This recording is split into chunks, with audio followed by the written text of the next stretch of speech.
CMA-TV vous présente la chronique culturelle.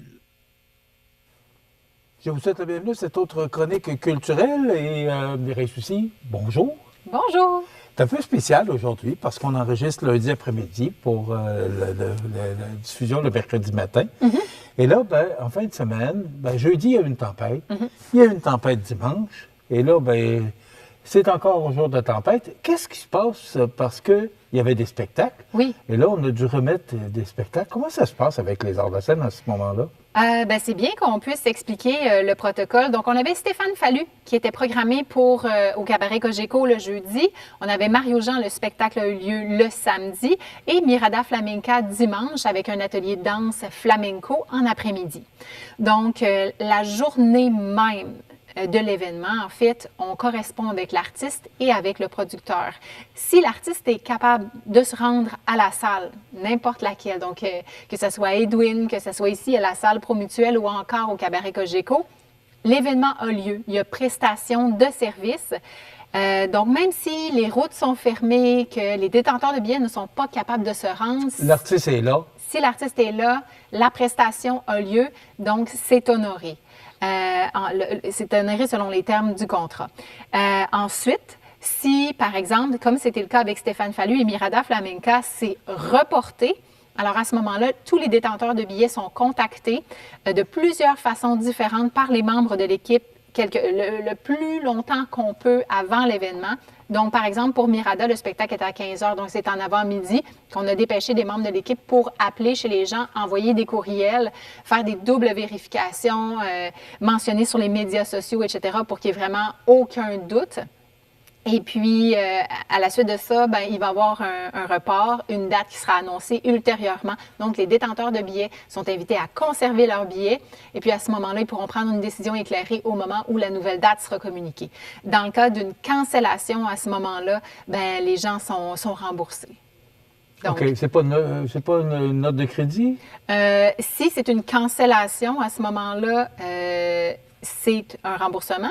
Puis si, en fait, les gens décident de ne pas conserver leur billet à ce moment-là, quand on leur donne la date de report, à ce moment-là, oui, c'est une note de crédit. Okay. Donc, ça ressemble à ça, la politique d'achat. Oui, mais c'est parce que c'est pas arrivé souvent. Non. Alors, moi, je trouve que c'est une belle occasion de l'expliquer aux gens qui nous regardent. Oui, effectivement. Puis, différentes salles prennent différentes décisions sur le territoire. Vous voyez, jeudi soir, même s'il y avait des routes de fermées, il y a des salles qui ont tenu des spectacles avec l'impact que ça avait sur différents détenteurs de billets et spectateurs. Et puis, il y en avait dans la région de la capitale nationale dimanche à 20 h qui avaient des spectacles et eux ont décidé de tenir quand même. Mais tout dépendant si l'artiste est proche, ça ressemble à quoi les conditions météorologiques. Donc, chacun sur son territoire prend des décisions aussi. Donc, c'est pas parce qu'une salle prend une décision que c'est nécessairement la décision qu'une autre salle va prendre pour un autre spectacle dans la même soirée ou la même journée. OK. Faut donc, vraiment... l'artiste est là, ça a lieu. Exactement. Si les gens ne peuvent pas se rendre, c'est pas la responsabilité des arts de la scène. Non, exactement. Ça fait partie des risques des spectacles au mois de février, mars. Je sais qu'il y a des gens qui sont plus frileux. Et puis, c'est une tendance qu'on a remarquée même, de l'achat de dernière minute de billets, de plus en plus, parce que les gens sont craintifs, viennent de plus loin. On l'a vu justement par rapport à notre clientèle. Les gens font de la route pour venir nous voir. Parce qu'il y a certains avantages justement à être sur la rive sud, de ne pas avoir à traverser les ponts, d'avoir un stationnement gratuit, d'avoir des ententes avec des partenaires restaurateurs. Donc, c'est sûr que c'est très avantageux, mais il y a de la route à faire, c'est sûr. Donc, c'est quelque chose qui doit être pris en compte et qui a un impact, on le remarque, là, dans l'achat de dernière minute de billets.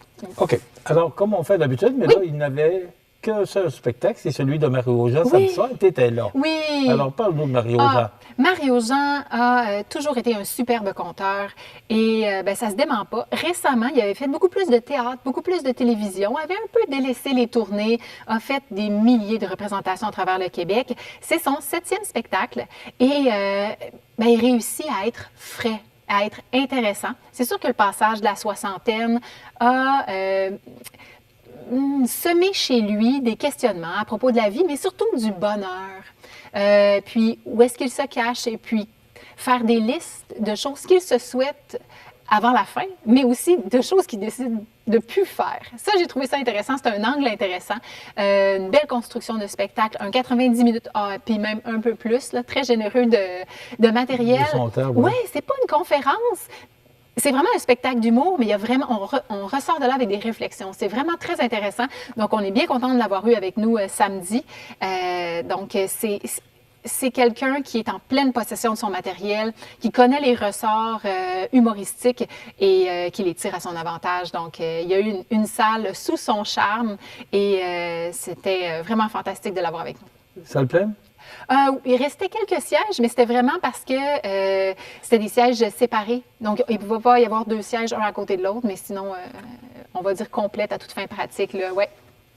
Maintenant, on va parler cinéma. Oui. Puis après ça, on va parler de ce qui s'en vient en fin de semaine. Oui. Il annonce du beau temps. Oui. Heureusement, parce qu'on a 3 spectacles en fin de semaine. Oui. Mais pour ce qui est du cinéma, rapidement, je peux vous dire que c'est le film de 13 ans et plus, un film d'action, Vol à haut risque jusqu'au jeudi 20 février. Ensuite, c'est un film un peu les pages de notre amour, gore, avec de l'intelligence artificielle. Donc, on est un peu dans l'horreur du 22 février au 27 février, 13 ans et plus. Et ensuite, le film de la relâche, le film qui était très, très, très attendu. On va jusqu'à 3 représentations par jour, certains jours. Donc, il faut aller sur notre site web au adls.ca pour regarder les journées. Donc, du 28 février au 6 mars, durant la première partie de la semaine de relâche, c'est le film Paddington au Pérou. Le 3e de la série des Paddington, on dit que c'est le meilleur, le plus sucré à la marmelade, sans être trop édulcoré. Donc, la grand-maman Lucy de Paddington s'ennuie de lui et puis là, il décide de retourner au Pérou parce qu'on sait qu'il a été adopté par la famille Brown à Londres. Alors, c'est un film qui n'est pas seulement en bande dessinée, mais qui est aussi donc avec des personnages et de l'animation. Donc, pour les petits et les grands, au box-office, ça connaît un grand, grand succès. On a très hâte de l'avoir en salle ici. Ça commence quelle date? Ça commence le 28 février jusqu'au 6 mars. Bon, là où tu parles de la semaine de relâche, Oui. alors faisons une petite parenthèse. Oui. Est-ce qu'il y a, Un à spectacle? part ce film-là, est-ce qu'il se passe de quoi pendant la semaine de relâche là, pour les activités? On présente un spectacle, c'est Béa Bestiole. C'est le mercredi 5 mars à 10h, ici même, à la salle Promutuelle Assurance.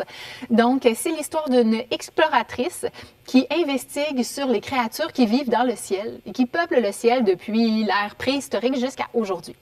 Donc, c'est ludique et puis en même temps, c'est éducatif et puis c'est amusant. Donc, c'est pour toute la famille, c'est l'activité, le spectacle qu'on va avoir pour la relâche, en plus du cinéma avec Paddington, jusqu'à 3 fois par jour. Oh. Donc, quand c'est 3 fois, c'est 10h, 13h30 et 19h30. Maintenant, pour Oui. la programmation pour les spectacles, Oh, la fin de semaine prochaine, c'est très, très, très occupé. Vous avez pu la voir à la rentrée culturelle.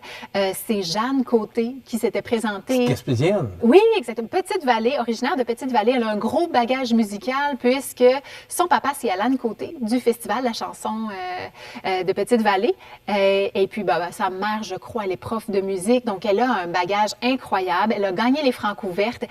On est dans les tout premiers spectacles où elle présente sa tournée Nos routes pleines de branches, du matériel neuf qu'elle va pouvoir roder justement ici à la salle Promutuelle. C'est le vendredi 21 février à 20h. Très heureuse d'avoir Jeanne Côté. Elle sera là avec toute son équipe de musiciens. Donc, on l'avait rencontré seul au piano, mais ça sera un spectacle, comme on dit, full band. Le lendemain, de grosses émotions, Jonathan Roy, qui était très attendu à Montmagny, le samedi 22 février à 20h, à la salle Edwin Bélanger. C'est presque complet. Les gens ont été rapides.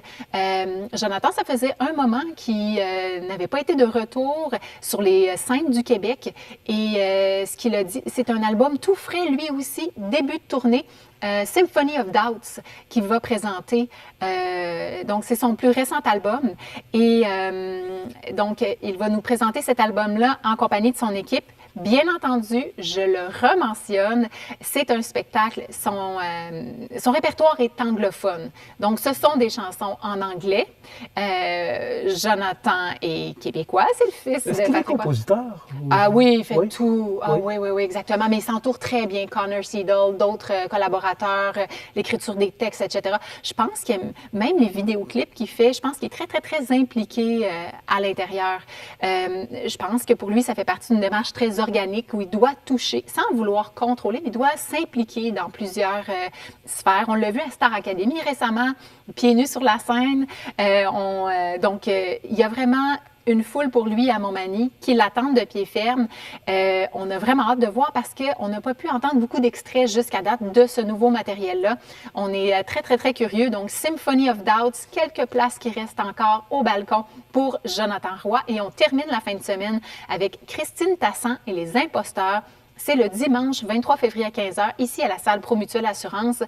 Christine Tassan, c'est une Française qui est arrivée à Montréal, qui s'est faite accepter dans la communauté de la musique jazz manouche et qui s'est mis à bourlinguer le monde avec des très, très, très bons musiciens. Donc, qui s'est rendu en Asie, en Colombie-Britannique. Et en fait, son spectacle Sur la route, c'est un peu une rétrospective de toutes ces tournées qu'elle a faites, de son répertoire, de ses chansons originales, des chansons de reprise. Et on offre une plus-value aux détenteurs de billets, mais aux gens de la population aussi. Dès 13h, on tient un apéro dès 13h30, pardon, on tient un apéro de la relève. Et puis, ce sera possible d'avoir un cours d'initiation au Lindy Hop. Donc, à la musique swing, ça va s'accorder justement avec le répertoire de Christine Tassan. Est-ce que les gens peuvent venir danser? Oui, exactement. Pas besoin de partenaire. Comme on avait fait, là. Oui, il y a une on représentation. devait le faire pour Mirada Flamenca, Est-ce que malheureusement. les gens viennent? Est-ce que les gens Oui, participent? Oui, ça répond. On adore ça. Les apéros de la relève connaissent vraiment un grand succès de plus en plus. Donc, c'est une très belle activité. Soit on offre de jeunes talents. D'ailleurs, le prochain apéro ensuite, ce sera Wooden Shapes. Donc, c'est Philippe Gendron, un jeune ancien étudiant de l'école de musique de Montmagny, qui est devenu maintenant professeur et étudiant de musique au cégep à Sainte-Foy. Donc, mais c'est rendu un professeur de l'école de musique de Montmagny. Donc, c'est une super belle histoire. Il va nous offrir son répertoire rock, jazz, blues en première partie, en apéro de la relève là, de Wooden Shape. D'ailleurs, le spectacle est à toute fin pratique complet pour le dimanche 9 mars à 15h. Il ne reste que des places dans la loge juste derrière moi, donc en billets à l'unité. Donc, c'est possible de se procurer pour Wooden Shapes. Donc, ce sont ça nos apéros de la relève. On travaille avec le Carrefour Emploi et aussi avec l'École internationale de musique pour offrir justement des premières parties quand on a un spectacle qui s'y prête dans la salle Promutuelle. Donc, au lieu de mettre de la musique enregistrée, on va meubler l'espace du cabaret Cogeco. Oui, je trouve ça intéressant. Exactement. C'est une belle opportunité que vous donnez à ces gens-là. Exactement. Parfois, c'est une première expérience de scène. Des fois, c'est pas encore placé. On est encore nerveux. Parler entre les chansons, animer un public. Il y en a d'autres pour qui c'est plus naturel. Donc, c'est une expérience. On développe la curiosité chez le public qui vient voir particulièrement nos spectacles de musique. Et on offre aussi un public captif à des jeunes talents.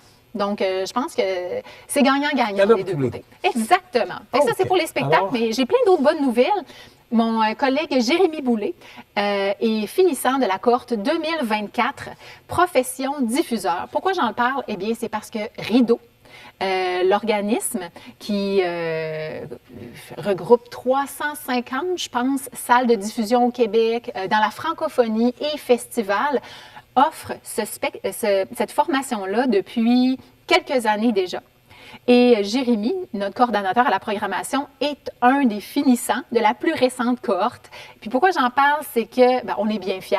Oui. Puis en plus, c'est que le métier de diffuseur, c'est quelque chose qui ne s'apprend pas à l'université. Donc, on veut professionnaliser le métier. Alors, puisque Jérémy et Cynthia sont présentement à Rideau, à Québec, eh bien, c'est une façon de lever notre chapeau à notre collègue qui, justement, a suivi cette formation-là pour professionnaliser le métier de diffuseur. C'est ce qui fait notre particularité. Et nous aussi, la plus grande particularité, c'est que c'est la direction générale et le coordonnateur à la programmation qui décident de cette belle programmation-là. Donc, Cynthia. Exactement. Donc, ils le font à deux. Et ça, c'est pas tous les organismes qui sont faits de cette façon-là. Parce que on dit toujours il y a plus d'idées dans deux têtes que dans une. Donc, c'est vrai, là, ça amène la diversité. Puis... Exactement. Puis, on encourage la formation continue chez nos employés. Donc, voilà. Donc, on était bien fiers de Jérémy. Et c'est là-dessus que ça se conclut, malheureusement. Alors, c'est déjà terminé. On rappelle le film jusqu'à jeudi? Oui, c'est Vol à haut risque. Voilà. Merci, Mireille. Ça fait plaisir. Mais voilà, c'est déjà terminé.